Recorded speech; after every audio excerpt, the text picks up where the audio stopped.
This is Todd Hester, and you are watching to the Break It Down Show. Yeah, we'll see if I get to talk it all on my show. Todd tends to talk. Hey What man, I'm thanks here for coming for. on the show. This is a real treat. I dig it when people start their own thing, and this is one of the great things about our country. Doesn't matter where, it drives my girlfriend crazy when people are standing out in front of the grocery store and they're like, "Would you sign my petition?" And I'm like, "Sure." And they're like, "Do you want to know what it's about?" Like, no, I just love the fact that you're doing something that you have the right to do. And so I will back you up, because whether it's me or the next person, let's just do our civic thing. So, yeah, we have a president, and yeah, we have a governor, and we have all these people, but we all have these individual powers. And so it doesn't just come down to you have to vote. Voting is the least thing you can do. You can go and do any number of things that are tremendously valuable and usually more valuable than simply working at the end of the decision making process. So I salute you for Well, thank you. for taking the time to set something up to try to make a difference in the place that you live. Thank you. Congrats. Well, and philosophically, I'm in agreement with you that, we're at a place in our country where everybody wants to change Washington, D.C., right? Everybody's kind of obsessed with Uncle Sam and the federal government and all. I'm like, run for dog catcher, you know? I mean, Yeah. start in your backyard, make your Yeah. little neighborhood better. um, Folks that get online and do these little neighborhood Facebook groups that they get a bad rap, but they're working in the neighborhood. Yeah. Yeah. Yeah. Work in your neighborhood and maybe even get a little good at that first. So you could say, hey, we tried my neighborhood, and then maybe get a little bigger instead of starting all the way at the tippity top, you know? Yeah, that's right. And amongst other things, you and I have several mutual friends that are always talking about things like candidate selection for running for office and so on and so forth. And you see more and more of these folks that they jump in, and the first thing that they've ever run for is U.S. House of Representatives. Yeah. And it's like, well, hey, again, run for dog catcher, run for school board, run for city council. Be a precinct captain for a while. You know, till your garden, and then you can worry about somebody else's garden. I'm not the person that made this up, but there's the several hallmarks of a great statesman, and one of the main ones is can you build consensus? Mhm. And again, if you and your neighbors can agree that you have good ideas or you are a shepherder of good ideas, then again, this is a good thing. So, hey, when Todd gets behind something, tends to have a good nose for things, I'll follow. And that's a good thing to have that, even if it's locally, regionally, whatever it is. How does someone develop that good nose? Wow, that's a great question. I think probably one variable in that calculus is trial and error, just good old-fashioned experience. I think another Mhm. variable in that calculus is trying to be well and widely read. And then probably a third variable in that calculus is surrounding yourself with people who have shown that they have a good nose for it, and sort of sitting at their feet, learning from them, and letting them help you cultivate that scent in your nostrils that says, hey, this might be worth pursuing. I'll put a link to your org right down below for I everybody love who it. wants to, yeah, I who wants love to it. check out the Yorktown Go check uh, us out. Foundation. Yeah, go check it out. Sign up for our newsletter. Like everybody, we have a newsletter, but unlike everybody, our newsletter is actually awesome. So go sign up for it. Go sign up for it. We got Aaron Hook on the hook talking to us today too. Hey, thanks, Aaron. Aaron always checks in, and I don't often say hey to him, so I wanted to make sure I took a chance to say hey to him. This is a lot of work. These things start with one person with more hats than they have heads.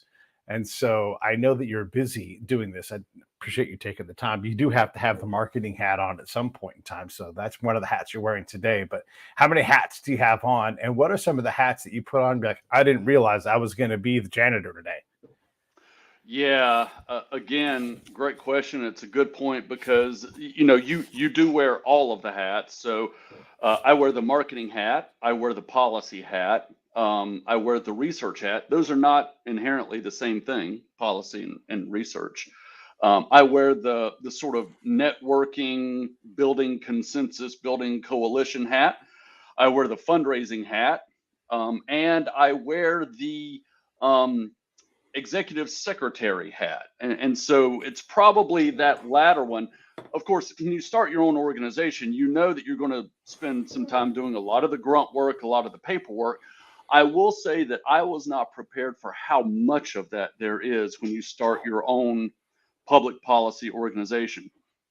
Yorktown Foundation for Public Policy is almost exactly 2 years old, and I spent one full year of that doing almost nothing but fighting with the IRS, fighting with the Commonwealth of Virginia, just getting incorporated, getting my tax exempt status, all of that paperwork, of which there are mountains, was far, far more resource demanding than I anticipated.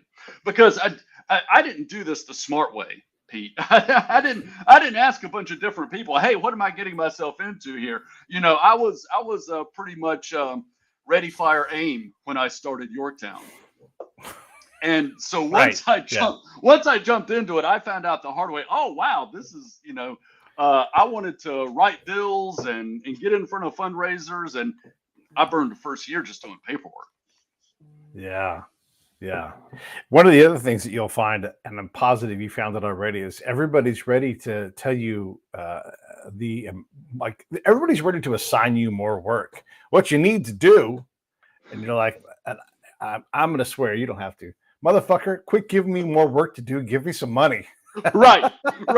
And look, there is no shortage of people with great ideas out there, right? Yeah. And they want you to take their great idea and put all the work behind it. And so, one of the questions that I very regularly ask myself when someone says, hey, I think you ought to be doing X, Y, or Z, is I just go back to my fundamental mission. Is this aligned with my mission? If it's aligned with my mission, then I'll have that conversation. If it's not aligned with my mission, I'll say, either thank you for your interest, but that's not what we do. I'd like to introduce you to somebody who does do that, or, contrive some sort of diplomatic, nice way to say, that's batshit crazy. Yeah. The thing too is there is a capacity problem, right? Because you only have one head, and you can put 15 hats stacked up, but at some point you can't spend your whole time trying to balance all of these, because not all the hats are the same shape. And when I try to explain to my friends, from like who are trying to help me get my podcast going forward, I'm like, when you acknowledge that I'm working hard, do you imagine that my plate is full? Like, yes. And I'm like, where do you think I'm going to put that task? And they go, yeah. And I'm like, so here's what you do. And you don't have to, but if you got 10 extra bucks, just dump it in the bucket every month. And my plate, it gets a little bigger. And I can put some stuff on my plate because you've helped me get a bigger plate. Like, legitimately, that will go a long way. So I don't need to make up more things to do. I can think of more things for me to do than you can, I promise. But what I don't have is a bigger plate. And really those kind of things, and you're super folksy, so I know you know how to do this, but that ability to explain to someone like, this is, if you see what I'm doing and you want to see more of it, then yeah, $10 a month, $20 a month. If you can do more, great. Believe me, I'm going to ask you for more money. So just this $10, don't think that's all I'm going to ask you for. But if you're telling me what to do, I'm going to tell you how to get me to do more things. And that's by kicking in some cash. Because ultimately, all of these things survive on how much money we give. And then I'm going to add one more thing, and then I'm really going to shut up. The more I can get money from you, my friend, or you, my neighbor, the less I have to go to the big corporation, or God forbid, somewhere that's foreign to our immediate area. Forget the country and going to foreign interest to get money. But the more we can keep this here, the more it will belong to us and represent us. Yeah, great point. One of the things that I hear getting in front of people, because this is a conversation, as you can imagine, that I have pretty frequently, is, somebody say, well, how can I help you? And I'll say, well, I need this amount of money. And it breaks down into, this amount for this goal, this amount for this staff person, so on and so forth. So you know what you're underwriting. And then invariably they'll say, why don't you ask Koch brothers for that? Yeah. Well, for every one of me asking the Koch brothers for money, there's Yeah. another 200 people in line ahead of me. Right. And by the way, And that's 3 people on staff to go manage that mission. that's right. That's right. They have a limited award staff that they're writing these grants with, right? They're Yeah. dealing with hundreds of fairly substantive grant proposals that they've got to go through. Yeah. And in addition to that, would you rather me derive my resources from a groundswell of grassroots people who believe in the mission, or would you rather me just be part of a larger collective? Right. And so that's one piece of the puzzle. And then another piece of the puzzle is simply getting people involved in the mission. You know, we talk about, we don't want donors, we want friends, we want partners, we want people who Yeah. will not just write a check, but will introduce us to a few people. Maybe they're willing to sit on our board of directors. Maybe they're willing to give us some feedback on how they think we're doing, whatever that looks like, whatever their skill set is. You know, we want people who say, yes, we believe in what Yorktown is doing and we want to lock arms with you. And, you know, the larger, picking on the Koch brothers, don't take that the wrong way, Koch brothers. I would love to get in front of you and talk about money. But Yeah. a lot of those organizations aren't going to be, they're not going to be dialed in on that personal level like your individual donors are. Yeah. The and again, that is a different job, right? That's let me put that hat on, the Hmm. fundraiser hat, the grant writer hat, and that's competitive. Not only are you in Yeah. a ocean, you have to swim faster than 95% of the people that are out there, and they're good at swimming.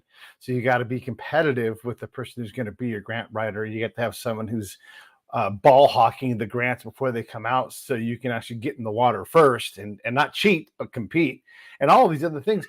That's several other people. If I could just get the first money I talked about for the first person, we could get in and do the things that we already do well, right? And whether it's the Koch brothers or George Soros or Caterpillar, you know, whoever it's going to be, my preference is to keep this thing funded in house.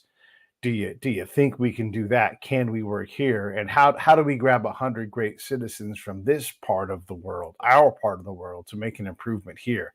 Can we invest locally? And if the answer is no, that's fine. Let me just go to the next person, because somebody has to do all of this work, right? And if you can't kickstart local, well, then why is national going to look at me? You know? Yeah, and you know, in addition to that, Yorktown is 2 years old. So not only am I competing with lots of other organizations, I'm Yeah. competing with lots of other organizations that have a track record. Right. Yeah. Okay. So Yeah. I have to sell someone on a vision. And to Yeah. be quite frank, I've got to sell them on the idea that I can execute that vision against Yeah. people who have said, hey, you know, we've been doing this for 10 years, 12 years, Right. 20 years. Yeah. Here's our track Yeah. record. Yeah. Yeah. You know, when I was working with Save the Brave, one of the things we could point to is that we show up, we do the work. Yeah, I know you've been cutting a check for the last 5 years with these guys. Do they even show up to the check awarding ceremony? Oh no, they haven't done that. Well, you know, we're going to be the guys that go out. We show up, we perform. You know, and that was how we were able to out compete established charities, by just saying, look at what we're doing right now. Look Hmm. how active we are, you know, and that ability to do that. What's that funded by? It's funded by a lot of passion. It's funded by people pulling money out of their pockets and putting it in our pockets, so that we had the immediate lifeblood to keep things going. Because having a kick-ass newsletter, again, that takes time. Someone's got to tickle the ivories Right. and put out a newsletter, and that takes time and energy. It does. One of the things that I do with Yorktown that may sound a little bit silly, but I think it's actually pretty important, is I do a lot of handwritten correspondence with our donors and partners. And that's not simply, you know, handwritten thank you notes, but that's handwritten update letters to partners and donors to say, hey, just wanted to give you a quick update on what Yorktown's doing. This is what we got going on, even above and beyond what you're reading in the newsletter. This is what's going on kind of behind the scenes. This is what we anticipate for the next quarter. And I, in this day and age of text messages and, Marco Polo and Instagram, email, all that stuff, for somebody to open a letter and go, wow, the guy at this organization actually sat down and wrote me a letter keeping me in the loop. I don't think a lot of people do that anymore. Right. Yeah. So go ahead. Well, it's one way to set ourselves apart, because we are currently a small fish in a big pond. So we've got to figure out a way to get attention from the bigger fish. And that's one way that we go about doing it. Yeah. I mean, one of the things that we do in my little organization is that we show up, we get in a plane, we're called the Ground Truth Center, and we have a meeting. We go to you. Sometimes you have to do Zoom. It's just, we're not going to do it in spite of ourselves, but if at all possible, we hop on a plane, we sit face to face, and we say, this is what we do. Because this is part of what we do. That's the ground truth of things. We sit in front of Todd, we talk to Todd, and we have our meeting, and we try to figure these things out, right? And so that handwritten thing is part of what you do. That is how you drive things. And I don't want to bury the lead anymore. I mean, we've been talking about the mechanics of running a small foundation, but what is it that the Yorktown Foundation does? We are a liberty-oriented think tank, public policy organization, and we focus on education policy in the Commonwealth of Virginia. So school issues are all the rage now. Parent rights and funding public schools and hybrid models, and this is in the news somewhat frequently. And our message at Yorktown is somewhat simple. I don't think I'm oversimplifying it by saying we want parents to be able to pick the best option for their children. Right. If the best option for their children is public school, let's make it the best public school it can be. If it's homeschooling, let's make sure all of the opportunities and resources are there for it to be the best homeschooling option it can be. If it's some sort of hybrid school, some sort of micro schooling or lab or pod or something like that, let's do that. Let's make sure that parents are able to pick that option. It may be a private school. If they've got a compelling reason that there's a private school that's a great option, but maybe they don't have the resources for that, let's figure out a way to make that happen. Let's give the full menu to all parents so that they can pick the best option for their kids. Yeah. We were having a conversation about homeschooling, and in this case, everybody here in this conversation, none of us have kids that are in K through 12 school anymore, right? And so it's easy to find yourself in a very jaunty conversation and lathered up about something that we frankly don't have any business in, other than being citizens, or have much knowledge of. So it's all assumptive as to what we think is good or bad. And I'm not, look, we all do these kinds of things where we put ourselves in this kind of a thing. But my imagination is that your organization would help inform someone, like, where should I be on these issues? What do the numbers say in this case of does homeschooling work, or does a hybrid model work? Look, the kid who's right at the top of the bell curve, who, whatever, he's just dopey kid 15, and everything's going to work out fine for him in the regular school model. Probably not talking about that kid. We're talking about the kids that are a little more towards the sides, where you're like, I don't know what to do with my kid. I need answers. That's probably the kid we're talking about. But is that what you guys do, is try to help us understand, where maybe the answers are? Does homeschooling work? Is there accountability problems? I don't know. I mean, you tell me. One of our, as we continue building, because we're still a small organization, it's me, 2 directors, and a research fellow at this point. And I do have an absolutely astoundingly good communications professional helping me on contract with comms, but we're still pretty small. As we build out, that is part of the vision. So like one of the projects that we have that we are building toward is just having a dashboard where a parent could go to Yorktown's website, and one of the options would be to go to the education dashboard. they would be able to put in their zip code, and they would be able to find out what all of the education options are for their family within a certain mile radius, as well as, pros and cons of those options, what it takes to avail a parent, avail themselves of an option, so on and so forth.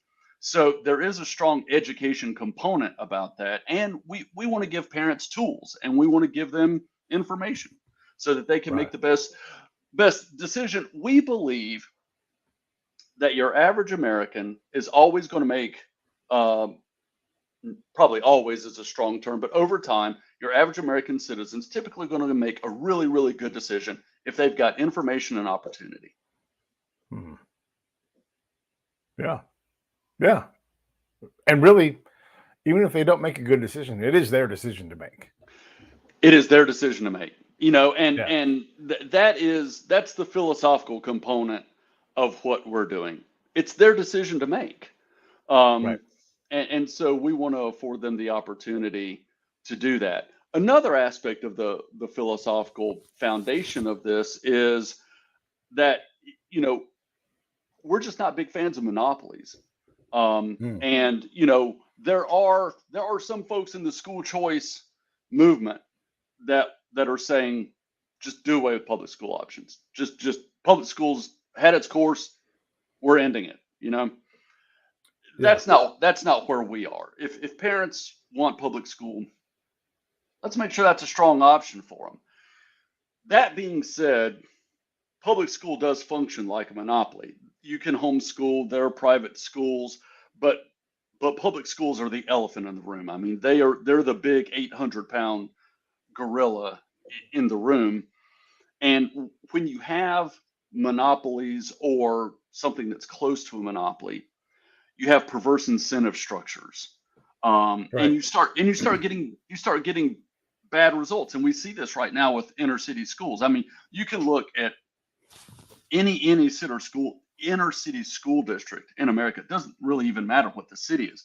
Norfolk, Virginia, San Francisco, California, or good gravy, Oakland, California. Look at the test scores. Look at what those schools are turning out in terms of educational outcomes. It's a nightmare. And part of that is because they don't have to compete. They don't have to compete for students. And the benefit of the student is really what we're focused on.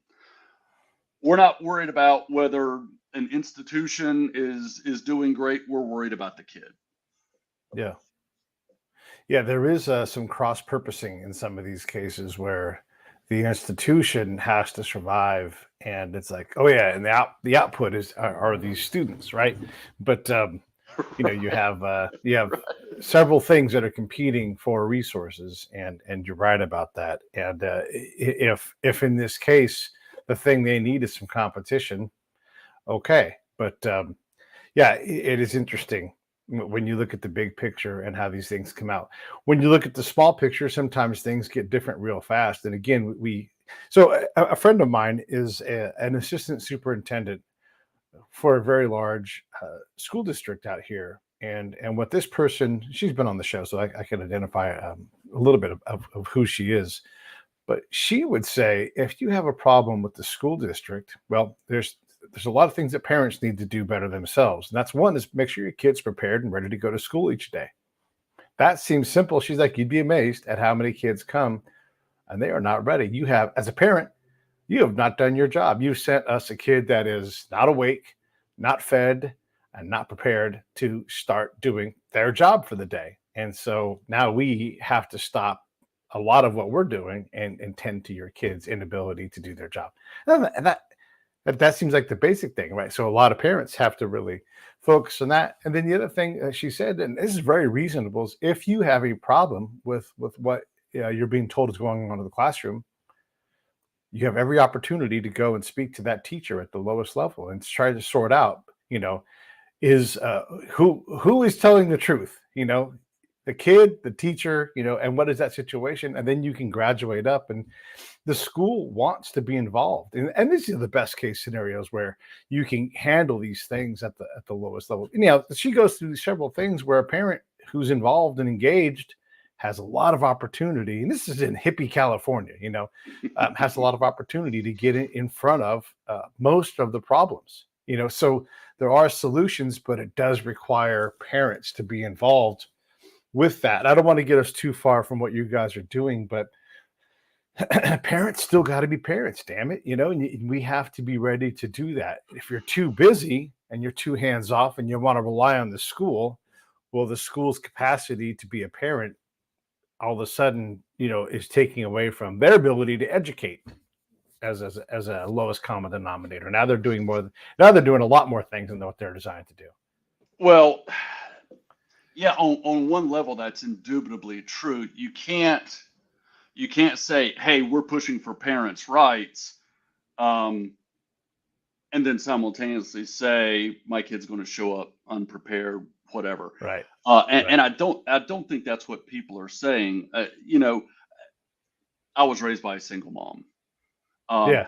I have a lot of sympathy for those parents who are working 2 jobs, and they are maxing out their bandwidth just to get the kid to school in the morning. Right. They're paying the power bill, and they're paying some modicum of groceries, and that's it. That's their bandwidth.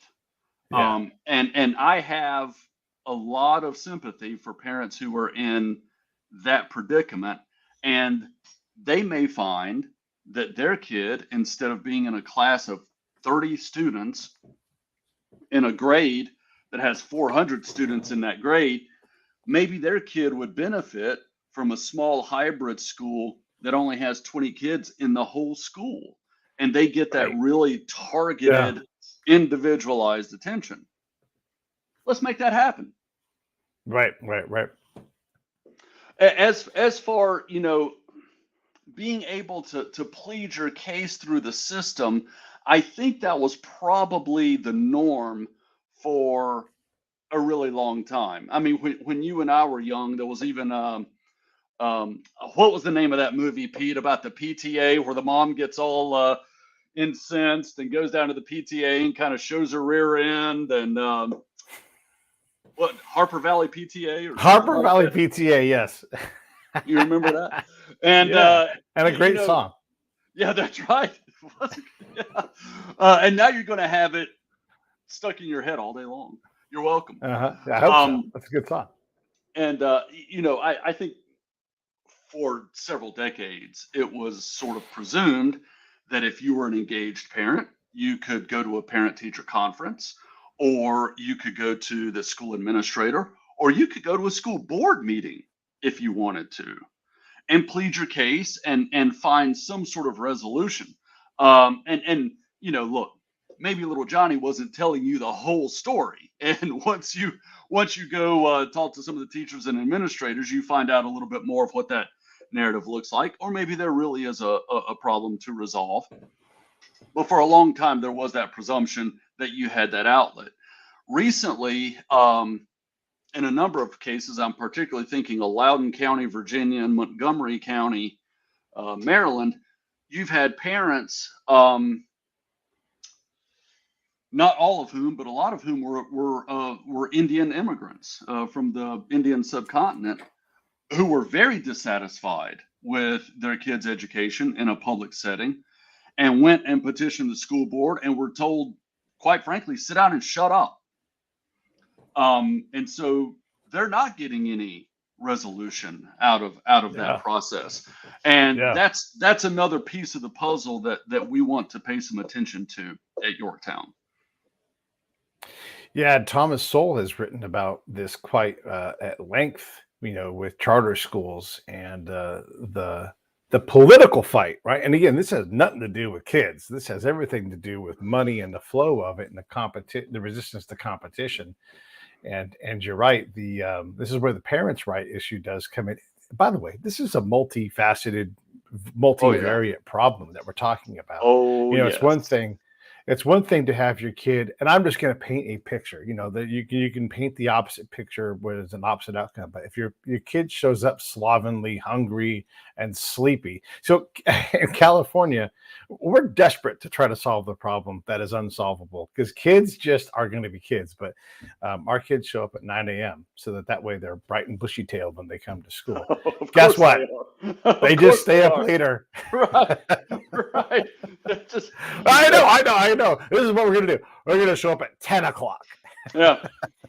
At which point they'll Snapchat and TikTok until 5 a.m. instead. Yeah. You Like, they're so tired. They show up, Um, and listen, I can say some of this because I stand in front of high schoolers, seniors, 2 times a year every year, and I watch them come in, and they pull themselves together by about third period, and they're ready to rock, and they can become more engaged and stuff. But kids are kids. They're just going to be dopey half of the day, and then they're going to get hungry, and then they're going to be ready to go, and they're going to do what they're going to do. But we're talking about the parents' rights to do things. One of the things I'm curious what your thoughts are, and I want to talk from the point of view of the foundation, because again, here in California, our governor, who's not running for president, will talk about other states and their policies. He'll say they're banning books, which may or may not be true.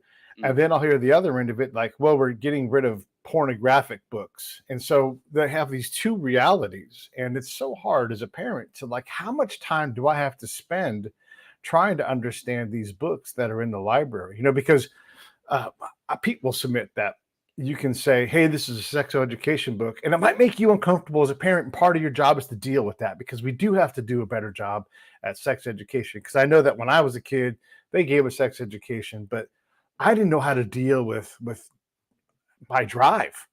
I understood the mechanics, but this thing down here is the boss. It's like telling me to do things, and I don't know how to handle it, so that we do need to do a better job. But I also read Huck Finn in school, and we read it out loud.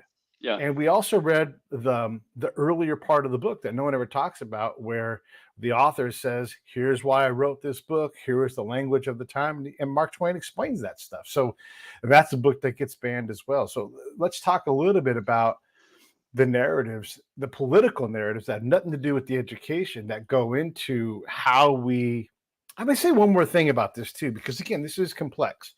My buddy Mike has a trans kid, and that's changed his entire world, where he's in Dallas, and he finds himself in this thing where there were a group of trans parents that were out in front of a school library event where they were going to have a bunch of parents of trans kids, pre-trans kids, that were trying to understand what their kids are going through. And they're all trying, it's a learning event that they paid to go to. So yes, it's on school grounds, but this is a private paid event. And all of a sudden, the Proud Boys show up, and then Antifa shows up. And my buddy Mike is like, I don't know why everybody's so upset. This is nothing. No one's being forced to be here. These parents have chosen to be here. There's medical people here, and we're all trying to just help these parents keep their kid alive and get them through this very dangerous process, because they're just are. This is all about love and caring for and just trying to be better, right? But the story exits outside of this little community and becomes something totally different. So these are parents that are trying to do the right thing. I'm not saying anybody's right, anybody's wrong. What I'm saying is, all of a sudden, it's no longer about kids that are struggling with who and what they are. So we have all of these external factors that are confusing and exacerbating and making dangerous a situation that has nothing to do with them. So we have this pornographic book banning thing. We have all of these different issues that go into this soup of stuff. And it really gets really far from where a parent is trying to marshal their kid through an education. So you could have just as easily said, Hester, I want you to solve the theological, philosophical, educational, economic, political problems of our country in 50 words or less. That's right. Yeah. Take that Yorktown Foundation and run it through its gears. What are you doing? Come on, fix this already. Yeah. I think. Well, I tell you what. I'm going to share with you an anecdote that may illustrate my thinking. on this issue. I was doing a media spot with a guy named Andrew Wilkow. I don't know if you're familiar with Andrew Wilkow. He is a conservative talk show guy. He's got a radio show during the day, and then he does a television show in the evening. And I was on a television show a few weeks ago, and we were talking about school choice. And I said, well, Yorktown Foundation for Public Policy is a liberty-oriented organization. We believe in liberty. We believe in giving you opportunity and choices. Right. Not everybody is going to pick the choice that I want them to pick. That's right. Okay. So if I create, or if I'm heavily involved in creating a situation in the Commonwealth of Virginia where parents get to pick whatever option on the menu they want, and they pick the option that says, we and 6 other parental couples are going to start our own school that pushes secular humanism, and we're going to teach our kids to be atheists, and that's going to be their K through 12 experience. I'm an evangelical Christian, and I'm pretty serious about being an evangelical Christian. I don't want kids raised up to be atheists. But if you're going to say we want liberty, then that's what you have to, that's part of what you're signing up for, okay? If they're beating the kids, well, that's a different matter, right? That's something, we're not talking about that. We're talking about philosophy. And so part of, I think, a fundamental fulcrum issue of what you're discussing is twofold. One, we were pretty smart back in the day when we actually treated education as a local issue, local school boards, a local school superintendent, and let the people in that municipality decide how they want to handle these issues. Why is Antifa getting involved in this? Why are the Proud Boys showing up? This is a local issue. You don't get to show up and tell us what to do. This is our little bailiwick, right? Yeah. And so I do think, I'm a localist, just generally speaking. I think every issue should be devolved down to the most local aspect possible. Some can't be, okay? The national defense of our country cannot be run by my local dog catcher, right? That has to be a federal issue by definition. But in so much as you can, you ought to devolve everything down to the most local level of governance that you can. And education, you can do that. So part of the answer to your question is keep education local and let people figure it out for themselves. The second is a corollary to the first, which is if you actually believe in liberty, if you actually push liberty as a deeply woven part of our social fabric, there are other people that are going to do things you don't like. And as long as they are not breaking the law and hurting someone else, they get to do that.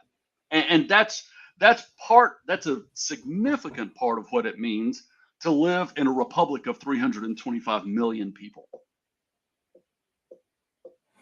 Yeah.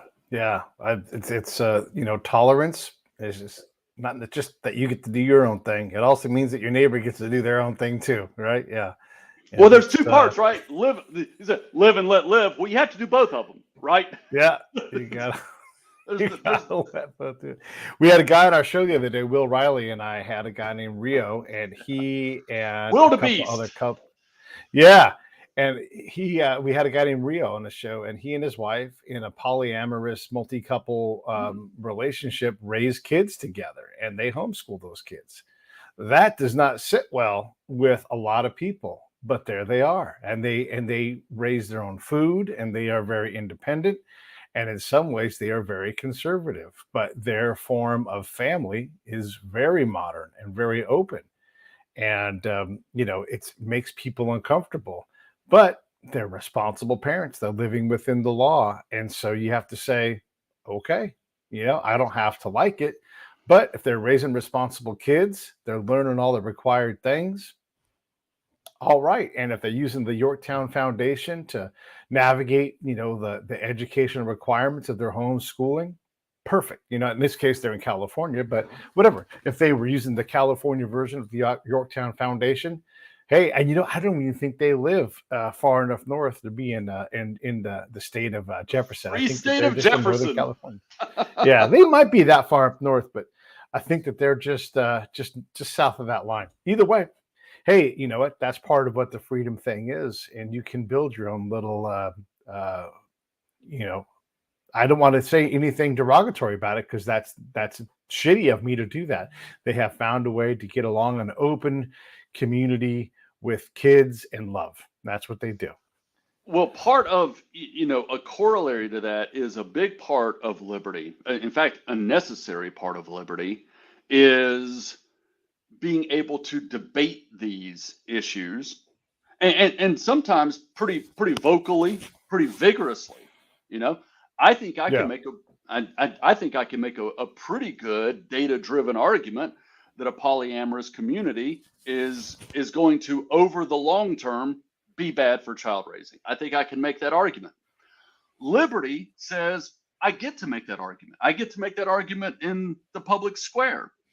Liberty also says that your polyamorous family, on the outskirts of the free state of Jefferson, get to push back and say, here's why we think that this is good or this is okay, Yeah. or whatever. You have to have those arguments. You have to have the space for those arguments, and the only way to do that is through both a concept and a practice of freedom. One of Right. the things that causes me some concern is that I see a shrinking amount of vigorous debate going on because, if Pete says, well, I know of a polyamorous community and they're raising kids, I go, groomer.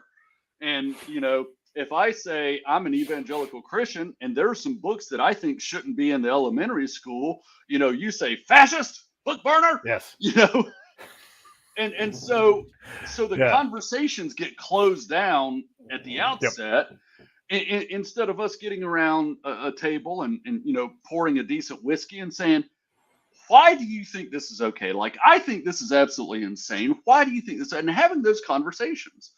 One Yeah. of the things that Yeah. I love When about you one of the things that I love about go the ahead. type of school choice that Yorktown is pushing is that it gets people who might not ordinarily intersect together in an educational environment. So one of the things that we're seeing now is some decent research coming out that says when you take schooling and you segregate it by artificial lines that we call zip codes, one of the things that you're doing is you're keeping kids in one zip code apart from kids in a different zip code. And it may be of some benefit to get those kids from different zip codes in front of each other, learning together, talking to each other, cross-pollinating their ideas and their experiences in a way that we used to do but don't do anymore. Yeah. There's also because we amassed so much knowledge now and access to so much incredible knowledge. My buddy Dave runs a nature conservancy, and Mm-hmm. you go on a nature walk with him, and you're just mouth agape the entire time when he's talking about the flora and the fauna. And you could, as a parent, he could say, "Hey, I'm going to do 5 groups of 20 kids, and each kid brings $25, and I'm just going to run them around for and again, not a long time, right? Long enough to keep their attention, 45 minutes. Mm-hmm. Swat them on the butt, give them a sticker, and off they go. And then you can come back as often as you want, 3 times a year. He's got a good little business. He could teach 3 or 4 people. And there's no way those kids wouldn't learn more in that 45 minutes or have access to more knowledge than you could ever teach them in a book, right? Not just homeschool, but every kid could have access to wonderful knowledge, be in nature, get out of their damn classrooms, get off their damned phones. And that's that. Then you do that with music, and you do that with auto shop, and you could have all of these small businesses that all of a sudden have a lot of revenue coming through for money that, if the parent didn't have access to it, could be provided through grants or could be provided through whatever. And that kind of a machine is buildable now because we do have the technology to take disparate things and funnel them into a machine that goes money, money, money, money, money to all these areas. And you can find aptitude for kids and then allow themselves to guide their own education once they get old enough to do that and turn themselves into a naturalist or whatever it is. There are amazing things just in front of us. I mean, Elon Musk just showed us his magic robot. That thing is amazing. So there's all this stuff that's right in front of us that it's going to change and really in a lot of ways further diminish the lecture method that we're so fond of and put us in a completely different sphere because here in California, because we have a crazy geography here, you can be in the ocean and on top of a mountain in 3 hours. 3 hours.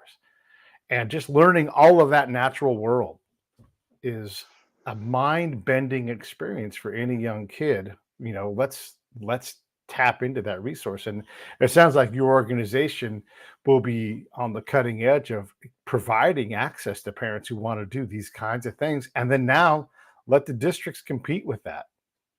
Yeah, I last year I toured a hybrid learning model called a co-learning space in Decatur, Georgia, suburb of Atlanta. And a big part, it's not the only reason, but a big reason that this co-learning space exists is because Georgia is one of those states, not to get into this debate, but it's one of the spaces where they sent their kids back to school a little bit earlier than everybody else did. Kids didn't have to wear a mask.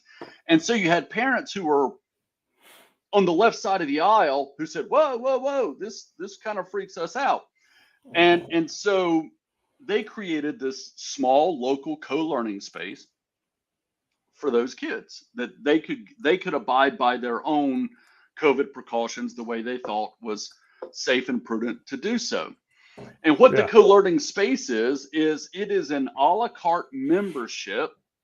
And the guy that runs it told me, he said, look, I've got parents that this is the only education that their kids are exposed to. And then I've got parents who basically just drop their kids off for glorified babysitting and everything in between.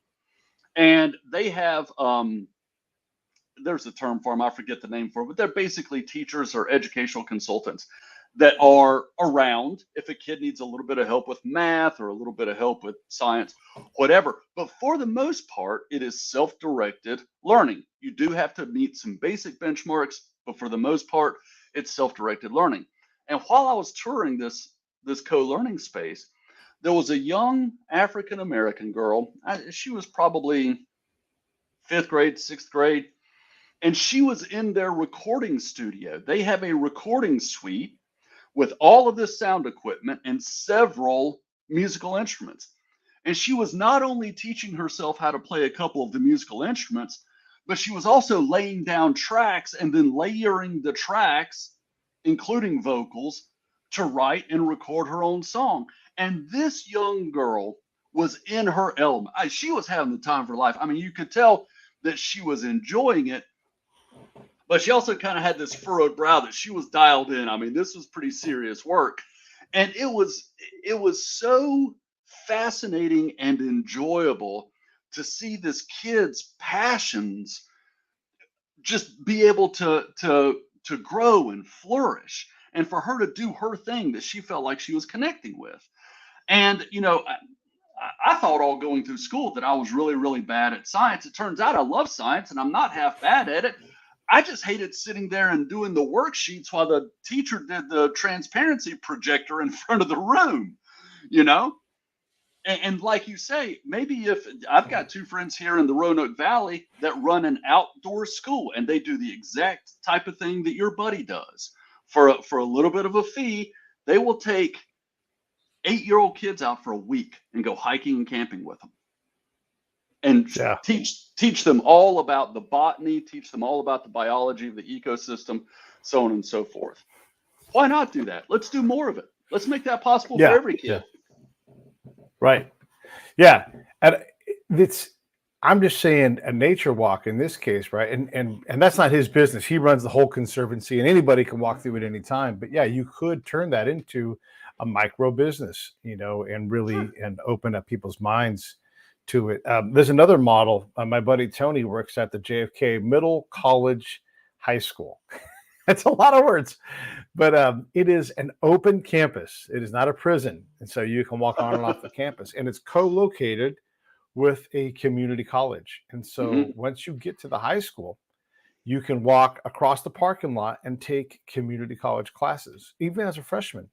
And Mhm. so you've got this collegial atmosphere. So, like when we were walking during his prep period, he saw three kids in the hallway and he's like, "Hey, what are you three up to?" And they're like, "Oh, we're between classes. We're going to go head over to the college and take whatever class they were going to take." And he wasn't doing that to check up on them. He was kind of showing me how their process worked Sure, and also sure. just engaging with these kids more as adults as opposed to schoolmaster, like, where are you going, and it was a really cool way to see, if you wanted to take something harder and you had the capacity to do it, you could go do that.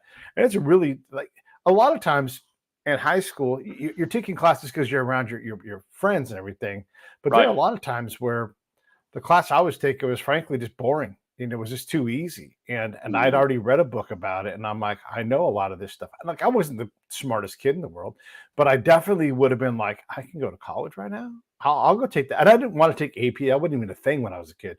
But there were classes that I would have taken. And I definitely, like, I can go to college. I would have done that. I would have done that. And it's so neat that we have this ability to start to I don't want to send 12-year-olds to Cal Berkeley. I think that's insane. But to allow them to start to taste that atmosphere, and instead of clamping down and turning schools into prisons and locking kids into a box and creating anxiety that they're about to get attacked, we should be, Pete says, we should be expanding their minds and opening them up and diversifying their experience as opposed to cloistering them and turning them into a target. I just don't understand that philosophy. Yeah, a different school that I toured earlier this year, also in Atlanta. You know, a lot of TV shows, a lot of movies that you watch, if you watch all the way through the end credits, you'll see a peach pop up and it says, this was filmed in Yep. Georgia. Yeah. I've met Well, that guy, by the way. I met the guy that's his job. oh, to put that on there? He's the guy that gets films to come out and film in Georgia. That's his job, is to get that peach on films. He's like, come to Georgia and film here. Yeah, that's his thing. Well, then he probably knows this school because I toured a school. It's called a micro school, which is, think of a one-room schoolhouse, a bunch of different kids, different ages, all in one room together. A lot of self-direction, but it is on the campus where a lot of that production is done. Film studios. That guy's office is probably there because it's the epicenter of all the film production in Georgia. So you Bravo. have you have elementary and middle school kids. I mean, that's not what they're called in this school because it's a little bit more organic than that. But you have young kids that have access to going and watching a TV show filmed or produced or edited or Right. whatever the step of the process they want, and they're right there on the campus. Like you said, they can walk across the parking lot and see what ends up on the chopping floor of a Yeah. certain movie. And so these kids are getting a much broader, they're not simply getting a broader education than you and I did when we were younger. They're getting a broader idea of what learning is than you and I Mm. got when we were younger, Yeah. right? Yeah. You and I were raised thinking that education is what you memorize and regurgitate. Yeah. These kids they're given the experience that education is letting your curiosity run wild. And I love that. And I Yeah. want every kid to be Yeah. able to tap into that. Yeah. And with the resources that we all have now at our fingertips, this thing right here, you know, if I want to learn how to, guess what, Todd? If I want to learn how to start a foundation in the state of Virginia, Follow there's a me. guy who's like, here are the 5 steps. And you're like, 5 steps. Oh, come on. Yeah, I'm on step 39 of that 5-step process. Yeah. Yeah. Look, we've had this great conversation and I've asked you so many questions and I'm just trying to highlight the work and the vision and everything. But I want to give you a chance to say the things that you need to say about the foundation so that we can do service to what you're doing. Because I think first off, I think it's incredible when people do civic things civilly so that we can all benefit from it. But what do you need to say about the Yorktown Foundation? Well, thanks for that opportunity. The policy aspect of it is obviously hugely important to us, but there's an aspect that we haven't talked about that's equally important to us, and that is the tone and mindset of statesmanship. Not only do we want to embark on this very important work, but we want to do it with a sense of civility and statesmanship. Um, we already have lots of politicians all over the place who are acting like they're 4-year-olds that didn't get their pudding cup. And we need less of that, and we need more of that civil discourse and disagreement of saying, hey, what's best for our kids? Okay, we want to Yeah. fund teachers. We want great classrooms. But at the end of the day, this is fundamentally about our children. What's best for children? And have those discourses, but have them in a way that raises the level of civil conversation in the Commonwealth of Virginia. That's pretty important to us. Yeah. Be good examples for these kids that we're trying to raise better and better and better, right? And the ability to have a conversation where we don't agree, right? And we can sit there and say, I don't agree with that. And you get to say, you don't have to. And the other person's like, you're right. I'm going to do what I want to do. And you're like, you get to. There's a lot of education that happens by teaching. There's also a lot of education that happens by modeling. Yeah. So that's pretty important to us. We want to try to set a tone. In fact, later this afternoon, I'm going to talk with a local media outlet about possibly partnering on some events where we can talk about building a civil society in Virginia and getting the rancor. You're never going to get the rancor completely out of the public square, but at least let's try to mitigate it and reduce it. Yeah, that's for sure. All right. Anything in closing before I wrap this thing up? www.yorktownpolicy.org, as Pete has put up there. We would love for you to check us out and see what we're doing. That's perfect. I very much appreciate, Pete, you taking an hour of your busy schedule to chat with us about what we're doing, and we'll keep you posted on how it looks in the future. Okay, stand by. I'll be right back to you. Hey, thanks for watching the show. I really appreciate it. Right here, you can subscribe. Please do that. It makes the show grow. Hit that notification bell so you know which incredible guest is coming up next. Down below is the PayPal link. You can put a small subscription in. That is an enormous help. All that money goes right back into the show. And then right up over here are the next episodes you should listen to, curated by yours truly. Thank you so much.